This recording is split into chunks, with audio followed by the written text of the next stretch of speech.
Hi everyone, welcome back. Now in this video series, I'm going to talk about a club that supported me a lot. I'm going to talk about a movement that gave me a lot of opportunities to grow and develop as an effective public speaker.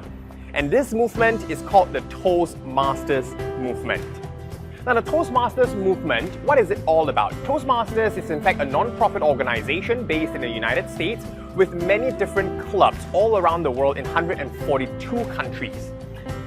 There are about 345,000 members right now, and these members, what they do is that every single meeting that can be convened on a weekly basis, a fortnightly basis, or a monthly basis, these clubs have a meeting at a certain location, and what they do in a typical meeting would be this. They have a host who will be introducing the program. They have someone called the Sergeant at Arms to do some kind of icebreaker to warm everyone up with an icebreaker game. And then moving to the three main components in a typical meeting. The first component is what we call a prepared speech. The prepared speech is a speech where an individual will get to prepare beforehand for about 5 to 7 minutes, or 4 to 6 minutes, or 8 to 10 minutes, depending on the specific project objectives and time duration. After the prepared speeches, we have something called the impromptu speeches, or also commonly known as the table topics. So table topics is where individuals will receive a topic, a mystery topic, and are required to come up with a cogent response almost immediately. The third segment is what we call the evaluation speech segment, where a more senior Toastmasters would evaluate a more junior Toastmaster, someone who can offer feedback and advice.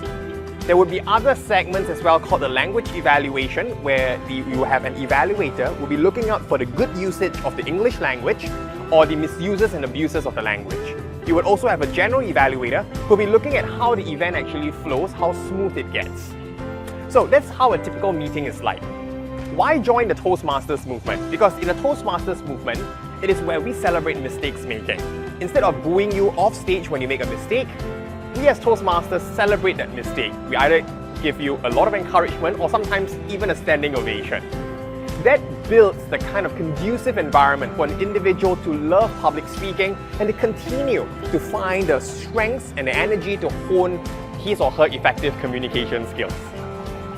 There are also mentorship systems found in certain Toastmasters clubs which provide and assign mentors to help young mentees learn public speaking at an accelerated pace. So how has Toastmasters impacted me?